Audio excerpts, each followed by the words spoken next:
Earthquakes have always been a very interesting natural disaster. Earthquakes have always played a huge part in the expansion of the earth. Some places it has always helped, and others has always left a catastrophic ending.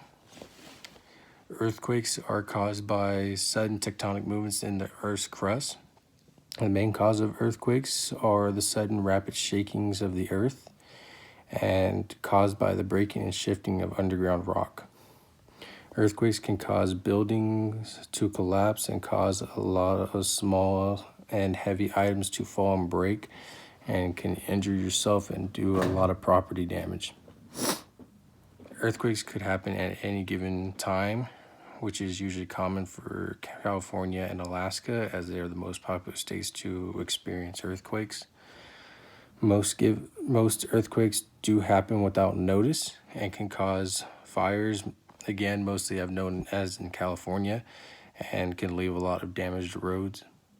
Earthquakes will also cause tsunamis, landslides, and avalanches. There are some ways of being able to help yourself if you were ever going to be in a situation of an earthquake. If you were ever experiencing one, you should drop cover and hold on to anything that you possibly could, given if you were outside and no vehicles.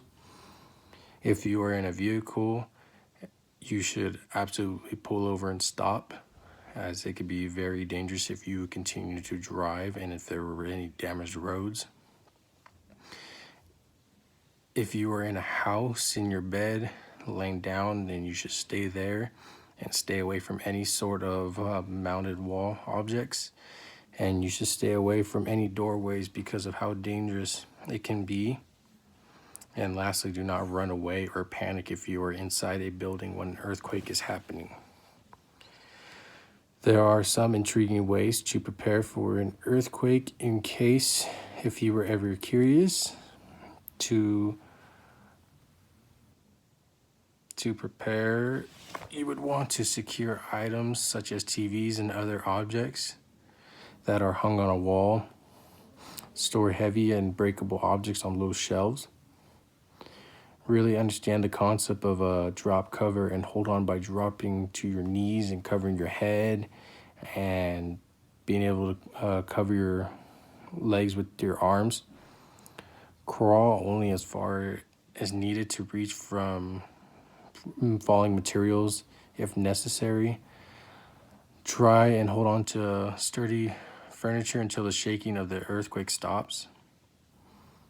Create a family emergency communication plan such as walkie-talkies, and make a supply kit that would include enough food and water to support the amount of time of the disaster. You should also accommodate for any medication for personal purposes, or for any neighbors, family members, friends. It'd be really, really important to do that. Do not also forget that if you have any pets, that you need to get their needs as well, and to hold any extra sort of batteries for devices, as they are very critical equipment as for an earthquake. The largest fault line surfaces on Earth are formed due to boundaries between moving plates. The effects of earthquakes can be very impactful towards rural cities and any sort of main area of civilization. An example would be one of the most famous earthquakes in California would be in San Francisco of April 18th, 1906. The earthquake had a magnitude of 7.8 that would hit more than 80% of the city, and leaving a bad rupture towards the San Andreas fault line. I too can relate to this because I lived and grew up in the San Andreas fault line by living in Hollister, California. I was always used to small parts of magnitude earthquakes, as the biggest I've ever experienced was a 5.3. And when the shaking would stop, the county departments would always try to repair any damaged roads as soon as possible. Living on a fault line never really worried me, because when I would be growing up, I could never picture myself trying to do any, be trying to go through any other sorts of types of disasters, whether it's a tornado, tsunami, and such, because I've never been a part of it, and I've always heard about how dangerous it can be and how much it's always affected people. as there's always been a large reports of amount of deaths because of these natural disasters.